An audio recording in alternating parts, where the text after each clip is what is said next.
38.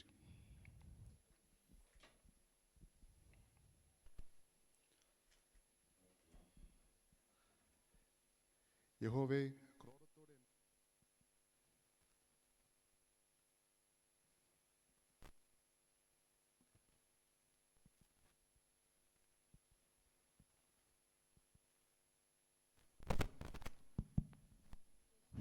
Hello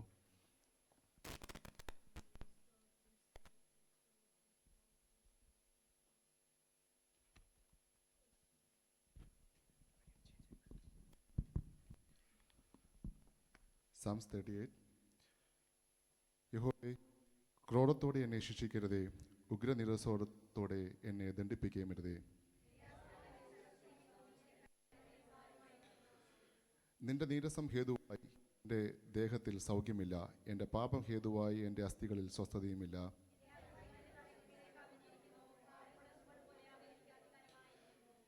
എൻ്റെ ഭോഷത്വം ഹേതുവായി എൻ്റെ വ്രണങ്ങൾ ചീഞ്ഞു നാറുന്നു, ഞാൻ കുനിഞ്ഞ് ഏറ്റവും കൂനിയിരിക്കുന്നു.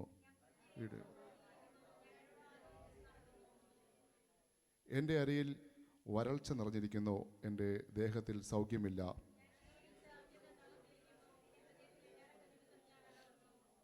കർത്താവേ, എൻ്റെ ആഗ്രഹമൊക്കെയും നിൻ്റെ മുമ്പിലിരിക്കുന്നു, എൻ്റെ ഞെരുക്കം നിനക്ക് മറഞ്ഞിരിക്കുന്നു.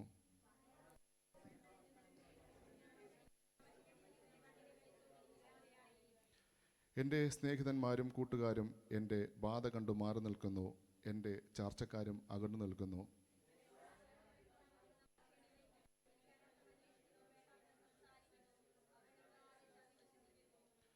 എങ്കിലും ഞാൻ ചെകിടിനെ പോലെ കേൾക്കാതെ ഇരിക്കുന്നു, വായ് തുറക്കാതെ ഊമനെ പോലെ ആയിരിക്കുന്നു. യഹോവേ, നിങ്കൽ ഞാൻ പ്രത്യാശ വച്ചിരിക്കുന്നു, എൻ്റെ ദൈവമായ കർത്താവേ, നീ ഉത്തരമരുളും.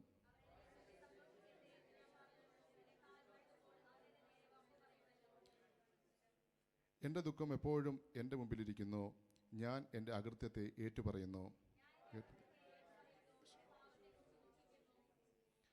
എൻ്റെ ശത്രുക്കളോ ജീവനും ബലവുമുള്ളവർ, എന്നെ വെറുതെ പകയ്ക്കുന്നവർ പെരുകിയിരിക്കുന്നു.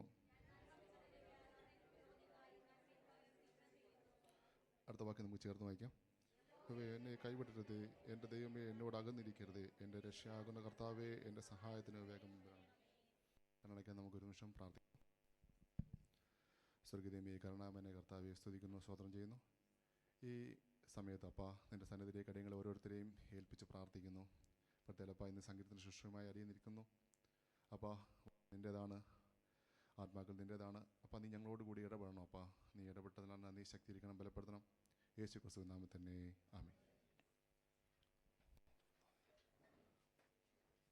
Praise the Lord. ദൈവം നമ്മളെല്ലാവരെയും അനുഗ്രഹിക്കുമാറാകട്ടെ. അനുഗ്രഹീതമായ ഒരു കൺവെൻഷന് ശേഷം നമ്മൾ വീണ്ടും കൂടിയിരിക്കുകയാണ്. കൺവെൻഷനിൽ നമ്മൾ അനുഗ്രഹമായ വചനങ്ങളൊക്കെ കേട്ടു. അപ്പോൾ എല്ലാവരും നല്ലൊരു പവറായിട്ട് ഇങ്ങനെ ഇരിക്കുകയാണ്.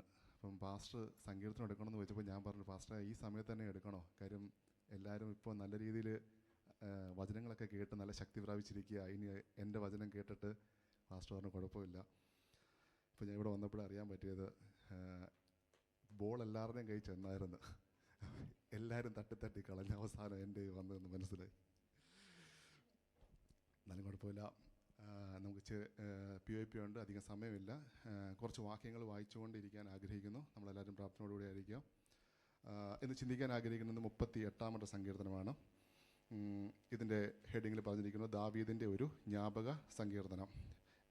അതായത് എന്തായിരിക്കും ദാവീദിൻ്റെ ജ്ഞാപക സങ്കീർത്തനം എന്ന് പറഞ്ഞു കഴിഞ്ഞാൽ, അതായത് ഒരിക്കലും മറക്കാൻ പറ്റാത്ത, അതല്ലെങ്കിൽ അദ്ദേഹത്തിൻ്റെ ദാവീദിൻ്റെ മെമ്മറിയിൽ ദാവീദിന് ഒരിക്കലും മറക്കാൻ പറ്റാത്ത കുറച്ച് അനുഭവങ്ങൾ ദാവീദിൻ്റെ ജീവിതത്തിൽ സംഭവിച്ചു. അത് എപ്പോഴും ഇങ്ങനെ ദാവീദ് ഓർത്തുകൊണ്ടേയിരിക്കും. അതാണ് ദാവീദ് ഇവിടെ പറഞ്ഞിരിക്കുന്നത്. കാര്യം നമുക്കായാലും ചിലപ്പോൾ ചില സ്വപ്നങ്ങളൊക്കെ കാണുമ്പോൾ, ചില പേടിയാകുന്ന സ്വപ്നങ്ങളൊക്കെ കാണുമ്പോൾ നമ്മൾ ചില സമയത്തൊക്കെ അത് ഓർത്തുകൊണ്ടിരിക്കും. ചിലപ്പം കുഞ്ഞുങ്ങളൊക്കെ ആയാലും ഞെട്ടിയൊക്കെ എഴുന്നേറ്റ് കരയൊക്കെ ചെയ്യും. ചില നല്ല നല്ല കാര്യങ്ങളെ ഇപ്പോൾ ഓർക്കത്തില്ല, ചിലപ്പം പേടിപ്പിക്കുന്ന കാര്യങ്ങൾ. അപ്പം അതുപോലെ ദാവീദിൻ്റെ ജീവിതത്തിൽ നടന്ന കുറച്ച് അനുഭവങ്ങളാണ് ദാവീദ് ഇവിടെ പറഞ്ഞിരിക്കുന്നത്. അതായത് ദാവീദിൻ്റെ മെമ്മറിയിൽ നിന്ന് ഒരിക്കലും പോകുന്നില്ല. അതാണ് ജ്ഞാപക സങ്കീർത്തനം എന്ന് പറഞ്ഞിരിക്കുന്നത്.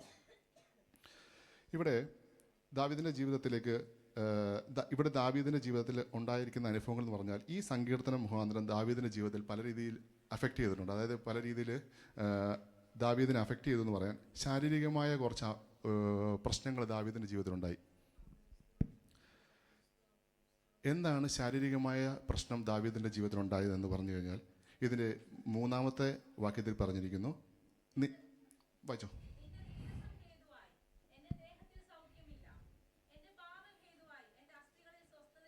അതിന് 5 വായിക്കാമോ? 1, നിന്റെ നീരസം ഹേതുവായി എൻ്റെ ദേഹത്തിൽ സൗഖ്യമില്ല. 1-ാമത്തെ കാര്യം നീരസം. 2, എൻ്റെ പാപം ഹേതുവായി എൻ്റെ അസ്ഥികളിൽ സ്വസ്ഥതയില്ല. 2 പാപം. 5-ാമത് പറഞ്ഞിരിക്കുന്നു എൻ്റെ ഭോഷത്വം ഹേതുവായി എൻ്റെ വ്രണങ്ങൾ ചീഞ്ഞു നാറുന്നു. അപ്പോൾ ഇവിടെ പറഞ്ഞിരിക്കുന്നത് ശാരീരികമായ ചില അസ്വസ്ഥതകൾ ദാവീദിൻ്റെ ജീവിതത്തിൽ ഉണ്ടായിരിക്കുന്നു. എന്തൊക്കെയായിരുന്നു ആ അസ്വസ്ഥതകൾ എന്ന് പറഞ്ഞാൽ 1 അവൻ്റെ നീരസം, 2 അവൻ്റെ പാപം, 3 അവൻ്റെ ഭോഷത്വം. അപ്പോൾ ഈ 3 പ്രശ്നങ്ങൾ കൊണ്ടാണ് ദാവീദ് അസ്വസ്ഥനായിരിക്കുന്നത്. ഒന്ന് ചിന്തിച്ചെടുക്കുക. മാനസികമായ അസ്വസ്ഥതകളോ ആത്മീയമായ അസ്വസ്ഥതയോ അല്ല, ശാരീരികമായ അസ്വസ്ഥതയാണ് ദാവീദ് ഉണ്ടായിരിക്കുന്നത്. അപ്പം ശാരീരികമായിട്ട് എന്തെങ്കിലും പ്രശ്നം വന്നു കഴിഞ്ഞാൽ നമുക്ക് എന്തെങ്കിലും ശാരീരികമായ പ്രശ്നം വന്നാൽ നമ്മൾ ആദ്യം എന്താ ചെയ്യുന്നത്? മരുന്ന് കഴിക്കും അല്ലേ, മാറാനായിട്ട്. അല്ലെങ്കിൽ നമ്മൾ പ്രാർത്ഥിക്കും. എന്തിനാ? ചിലപ്പോൾ മാറാനായിട്ട്. ഇവിടെ ദാവീദ് ഈ പ്രശ്നങ്ങൾ ആരോടാണ് പറഞ്ഞിരിക്കുന്നതെന്ന് വെച്ച് കഴിഞ്ഞാൽ ദൈവത്തോടാണ് പറഞ്ഞിരിക്കുന്നത്. എന്തുകൊണ്ടാണ് ദാവീദ് പേടിയോടുകൂടിയാണ് ദൈവത്തോട് ഈ പ്രശ്നങ്ങൾ പറഞ്ഞിരിക്കുന്നത്? കാര്യം നമ്മൾ ഈ വാക്യത്തിലെല്ലാം വായിക്കുമ്പോൾ, സങ്കീർത്തനമെല്ലാം വായിക്കുമ്പോൾ ഓരോ പ്രാവശ്യവും ദാവീദ് ദൈവത്തോട് പ്രശ്നങ്ങളും പ്രയാസങ്ങളും പറയുമ്പോഴും ദൈവം അവൻ്റെ പ്രാർത്ഥന കേൾക്കുകയും ചെയ്യുന്നുണ്ട്. അതുപോലെ കൂടി അവനൊരു എന്താ പറയുന്നത്, ഒരു ശിക്ഷയും കൊടുക്കുന്നുണ്ട് ചില സമയത്തൊക്കെ. അതായത് ദാവീദിന് പേടിയുണ്ട് ദൈവത്തെ. എന്തുകൊണ്ടാണ് പേടി എന്ന് പറഞ്ഞത്? 1-ാമത്തെ വാക്യത്തിൽ പറഞ്ഞിരിക്കുന്നു, യഹോവയെ ക്രോധത്തോടെ എന്നെ ശിക്ഷിക്കരുതേ, ഉഗ്ര നീരസത്തോടെ എന്നെ ദണ്ഡിപ്പിക്കരുത്. അതായത് ദാവീദിനറിയാം, ദാവീദ് ചെയ്ത തെറ്റിന് ഉറപ്പായിട്ടും ദൈവത്തിൽ നിന്ന് ഒരു ശിക്ഷ ലഭിക്കുന്നത് ദാവീദിന് അറിയായിരുന്നു. ഇവിടെ 2 രീതിയിലാണ് ശിക്ഷ ലഭിക്കുന്നത്. 1 ക്രോധത്തോടെയുള്ള ശിക്ഷയും, 2 ഉഗ്രനീരസത്തോടെ. ഇത് രണ്ടിലും ചെറിയ വ്യത്യാസമുണ്ട്. അതായത് നമ്മൾ ഈ കുഞ്ഞുങ്ങളൊക്കെ സ്കൂളിൽ നിന്ന് വരുമ്പോഴേ എന്തെങ്കിലും പ്രശ്നം ഉണ്ടെങ്കിൽ പണ്ടത്തെ കാലത്തൊക്കെ ആദ്യം എന്ന് പറയുന്നത് ആരോടാ? അമ്മമാരോടാ. കാര്യം അമ്മമാരോടൊരു പ്രശ്നം പറഞ്ഞു കഴിഞ്ഞാൽ അത് എങ്ങനെ അമ്മമാരെടുക്കുമെന്നും അല്ലെങ്കിൽ അത് എങ്ങനെ അത് സോൾവ് ചെയ്യുന്നെന്നും അവർക്കറിയായിരിക്കും. അതായിരിക്കും 1-ാമത്തെ കാര്യം, ക്രോധത്തോടെ. കാര്യം അമ്മ ഒരു ശകാരിച്ച് തീർക്കും. പിന്നെ ഉഗ്രകോപം എന്ന് പറഞ്ഞു കഴിഞ്ഞാൽ രാത്രി 9:30 വരാനിരിക്കും നമ്മുടെ അപ്പന്മാരായിരിക്കും, ഇല്ലയോ? അവർ വരുമ്പോഴത്തേനും അറിയാം എന്തെങ്കിലും ഒന്ന് സംഭവിക്കുന്നറിയാം. അതിൻ്റെ ശിക്ഷ ചിലപ്പോൾ വലുതായിരിക്കും. എൻ്റെ വീട്ടിൽ അപ്പം 9:30 വരുമ്പോഴേ ഞാൻ കണ്ണം കടയ്ക്കും. കാര്യം കണ്ണ് തുറന്നു കഴിഞ്ഞാൽ പിന്നെ അടിയാണ്. അപ്പം ദാവീദിന് അങ്ങനെ ഒരു ചിന്ത ഉണ്ടായിരുന്നു. അതുകൊണ്ടാണ് ദാവീദ് പറഞ്ഞിരിക്കുന്നത് അവൻ വരുത്തി വെച്ച പ്രശ്നമാണ്. എന്താണ്? അവൻ്റെ നീരസം, ദാവീദിൻ്റെ പാപം, ദാവീദിൻ്റെ ഭോഷത്വം. ഈ 3 കാര്യങ്ങൾ ശാരീരികമായിട്ട് അവനെ അഫക്റ്റ് ചെയ്തിട്ടുണ്ടെന്നും അവൻ അറിയാവുന്നത് കൊണ്ടാണ് ദാവീദ് പറഞ്ഞിരിക്കുന്നത്, ദൈവമേ ക്രോധത്തോടെ എന്നെ ശിക്ഷിക്കരുതേ, ഉഗ്രകോപത്തോടെ എന്നെ ദണ്ഡിപ്പിക്കുക. അതായത് വടികൊണ്ടടിച്ചാൽ കുഴപ്പമില്ല, പക്ഷേ വാളുകൊണ്ട് ശകാരിച്ചാൽ എങ്ങനെ ഇരിക്കും? ഭയങ്കര ബുദ്ധിമുട്ടായിരിക്കും അല്ലേ? അത് തന്നെയാണ് ഇവിടെ ഉദ്ദേശിച്ചിരിക്കുന്നത്. അപ്പം നമ്മൾ ചിന്തിക്കേണ്ട കാര്യം, നമ്മുടെ ജീവിതത്തിൽ ഇതുപോലെ എന്തെങ്കിലും പ്രശ്നങ്ങൾ എങ്ങനെയാണ്? നമ്മുടെ ജീവിതത്തിൽ എന്തെങ്കിലും വെറുപ്പോ വിദ്വേഷമോ അല്ലെങ്കിൽ പകയോ എന്തെങ്കിലും ഉണ്ടെങ്കിൽ നമ്മൾ ദൈവത്തിൻ്റെ ഒരു ശിക്ഷ നമ്മളിലേക്ക് വരാതെ നമ്മൾ ദൈവത്തിൻ്റെ മുമ്പിൽ നിരപ്പ് പ്രാപിക്കണം. ദൈവത്തിന് മുമ്പിൽ നിരപ്പ് പ്രാപിക്കുകയാണെങ്കിൽ ഈ 2-ാമത്തെ പോയിന്റ് പറഞ്ഞില്ല, ഉഗ്രനീരസത്തോടെയുള്ള ദണ്ഡന അല്ലെങ്കിൽ ഉഗ്രനീരസത്തോടെയുള്ള ശകാരം ദൈവത്തിൽ നിന്ന് ഏൽക്കുവാൻ നമുക്ക് ഒരിക്കലും ഇടവരുത്തുകയില്ല. പിന്നെ പറയുന്ന 2-ാമത്തെ കാര്യം എന്ന് വെച്ച് കഴിഞ്ഞാൽ, പിന്നെ അവൻ്റെ ജീവിതത്തിൽ സംഭവിച്ചതാണ് അവൻ്റെ മാനസികമായിട്ട് കുറച്ച് പ്രശ്നങ്ങൾ അവൻ്റെ ജീവിതത്തിൽ സംഭവിച്ചു. 1-ാമത്തത് ശാരീരികമായിട്ടുള്ളത്, 2 മാനസികമായിട്ട് കാര്യം എന്ന് വെച്ച് കഴിഞ്ഞാൽ ഇതിൻ്റെ 6-ാമത്തെ വാക്യത്തിൽ പറഞ്ഞിരിക്കുന്നു, വായിച്ചോ.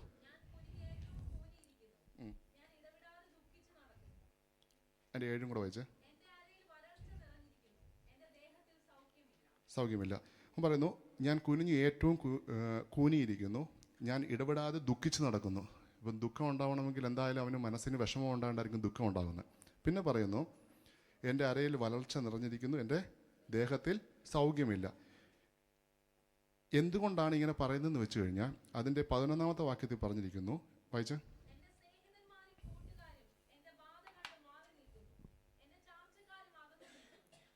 എന്ന് മനസ്സിലായിക്കോളൂ.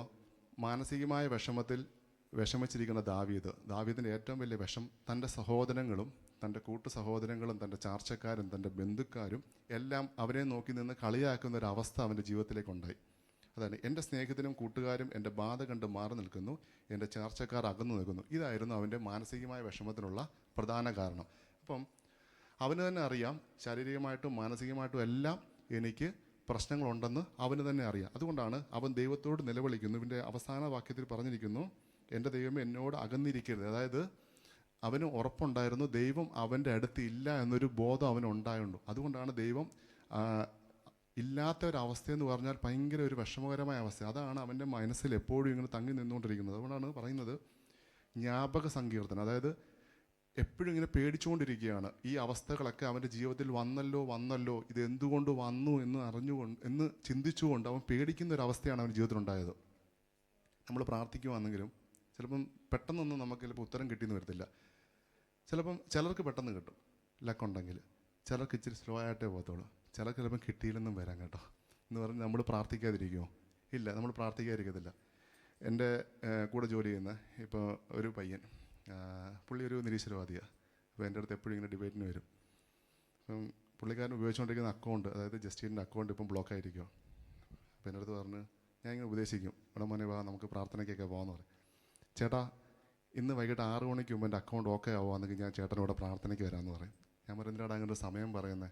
നിങ്ങളല്ലേ ഈ സമയത്തൊക്കെ പ്രാർത്ഥിക്കാൻ പോകുന്നത്. ഞാൻ പറയടാ ഞങ്ങൾ പ്രാർത്ഥിച്ചുകൊണ്ട് മാത്രം കാര്യമില്ല, നിനക്കൊരു വിശ്വാസം വേണം, എന്നെങ്കിലും ശരിയാവത്തുള്ളൂ. കാര്യം വെച്ച് കഴിഞ്ഞാൽ എന്താ പറയുന്നത്, ചിലർ പ്രാർത്ഥിക്കുമ്പോൾ പെട്ടെന്ന് ദൈവം കേൾക്കുന്നുണ്ട്, ചിലർ പ്രാർത്ഥിക്കുമ്പോൾ ലേറ്റായിട്ട് കേൾക്കുന്നുണ്ട്. എന്ന് പറഞ്ഞാൽ നമ്മളാരും പ്രാർത്ഥിക്കാതിരിക്കുന്നുണ്ടോ? നമ്മളാരും പ്രാർത്ഥിക്കാതിരിക്കുന്നില്ല. നമ്മൾ ഉപവാസിക്കുന്നുണ്ട്, നമ്മൾ ദൈവത്തിന് മുമ്പിൽ കരഞ്ഞ് പ്രാർത്ഥിക്കുന്നുണ്ട്, നമ്മൾ എന്താ പറയുന്നത് കുടുംബമായിട്ടിരുന്ന് പ്രാർത്ഥിക്കുന്നുണ്ട്, ജോലി സമയത്തിരുന്ന് പ്രാർത്ഥിക്കുന്നുണ്ട്. നമ്മൾ എന്താ പറയുന്നത്, നമ്മൾ മറ്റുള്ളവരോട് ഷെയർ ചെയ്ത് നമ്മുടെ പ്രാർത്ഥനാ വിഷയം ഷെയർ ചെയ്ത് നമ്മൾ പ്രാർത്ഥിക്കുന്നുണ്ട്. അങ്ങനെ പലവിധമായ പ്രാർത്ഥനകൾ നമുക്കുണ്ട്. പക്ഷേ നമുക്കൊരു വിശ്വാസമുണ്ട്, നമ്മൾ എങ്ങനെ പ്രാർത്ഥിച്ചാലും ആ പ്രാർത്ഥന കേൾക്കുന്ന ദൈവം, അല്ലെങ്കിൽ നമുക്കൊരു ആശ്വാസം ലഭിക്കുന്നത്. നമ്മൾ പ്രാർത്ഥിക്കുമ്പോൾ നമുക്ക് എപ്പോഴായാലും നമുക്കൊരു ആശ്വാസം ലഭിക്കുന്നുണ്ട്. ഇവിടെയും ദാവീദിൻ്റെ മനസ്സിലും അത് തന്നെയാണ് കടന്നുകൂടിയിരിക്കുന്നത്. ആദ്യം അവനൊരു അവിശ്വാസം ഉണ്ടായിരുന്നു. ഞാനിങ്ങനെ പ്രാർത്ഥിച്ചാൽ അല്ലെങ്കിൽ ഞാനിങ്ങനെ വിഷമിച്ചിരുന്നു കഴിഞ്ഞാൽ ദൈവം എന്നെ ദണ്ഡിപ്പിക്കും, കാര്യം വെച്ചാൽ അല്ലെങ്കിൽ ദൈവം എന്നെ ശിക്ഷിക്കും. കാര്യം ദാവീദിൻ്റെ കയ്യിലെ പ്രശ്നം കൊണ്ട് തന്നെയാണ് ദാവീദിന് ഈ അവസ്ഥ ഉണ്ടായിരിക്കുന്നത്. നമ്മൾ ചിന്തിച്ച് നോക്കുക, നമ്മൾ ഈ ഒരു അവസ്ഥയിലേക്ക് ഒരിക്കലും പോകുവാൻ ഇടവരുത്തരുത്. എങ്ങനെയുള്ള അവസ്ഥകളിലാണ്? നമ്മുടെ പാപങ്ങളോ നീരസങ്ങളോ പ്രശ്നങ്ങളോ ഒന്നും നമ്മുടെ മനസ്സിലേക്ക് ഇടുവാൻ ഇടവരുത്തരുത്. ഇത് നമ്മളെപ്പോഴും കേൾക്കുന്ന കാര്യമോ വലിയ വ്യത്യാസമൊന്നുമില്ല. നമ്മളെല്ലാ ആഴ്ചയും നമ്മളിങ്ങനെ കേട്ടുകൊണ്ടിരിക്കുന്നത്. പക്ഷേ എന്താണെന്ന് വെച്ചാൽ ഓരോ പ്രാവശ്യവും നമ്മളിത് കാര്യങ്ങൾ കേട്ടുകൊണ്ടിരിക്കുമ്പോഴും നമുക്ക് തന്നെ നമ്മളെ തന്നെ ഒന്ന് പുതുക്കുവാൻ സാധിക്കും, അല്ലേ? നമ്മൾ ഈ കൺവെൻഷൻ തന്നെ കേട്ടു, ഒരു ബൈബിളിലെ കാര്യം തന്നെയാണ് പാസ്റ്റർ 3 ദിവസമായിട്ട് നമ്മളോട് പറഞ്ഞുകൊണ്ടിരിക്കുന്നത്. സിമിലാരിറ്റി ഉള്ള കാര്യങ്ങളോട് ഇങ്ങനെ കണ്ടിന്യൂ ആയിട്ട് ചെയ്തുകൊണ്ടിരിക്കുക. പക്ഷേ നമുക്കൊരിക്കലും അത് കേട്ടപ്പോൾ ഇതിനു മുമ്പ് കേട്ട കാര്യമാണ്, റിപ്പീറ്റഡ് ആണെന്നുള്ള തോന്നലേ നമ്മുടെ മനസ്സിന് വന്നിട്ടില്ല. വീണ്ടും വീണ്ടും കേൾക്കുമ്പോൾ പുതുമയായ കാര്യങ്ങളാണ് നമ്മൾ കേട്ടുകൊണ്ടിരിക്കുന്നത്. അതുപോലെയാണ് ദൈവത്തിൻ്റെ വചനം. ദൈവത്തിൻ്റെ വചനം നമ്മൾ കേൾക്കുമ്പോൾ അതൊരു എന്താ പറയുന്നത്, അതൊരു പുതുമ നമ്മുടെ ജീവിതത്തിലേക്ക് നൽകിക്കൊണ്ടിരിക്കുകയാണ്, ഒരു പ്രത്യാശ നമ്മുടെ ജീവിതത്തിലേക്ക് നൽകിക്കൊണ്ടിരിക്കുകയാണ്. അപ്പം രണ്ടാമത് ദാവീദിൻ്റെ ശാരീരികമായ ഒരു അസ്വസ്ഥത അല്ലെ പ്രശ്നത്തെപ്പറ്റി നമുക്ക് കാണാൻ സാധിച്ചു. പിന്നെ നമുക്ക് കാണാൻ സാധിക്കുന്ന മൂന്നാമത്തെ ഒരു പ്രധാന കാരണമാണ് ദാവീദിൻ്റെ ആത്മീകമായ അവൻ്റെ അവസ്ഥകളെപ്പറ്റി നമുക്ക് കാണാൻ സാധിക്കുന്നുണ്ട്. എന്തായിരുന്നു വെച്ച് കഴിഞ്ഞാൽ ഇതിൻ്റെ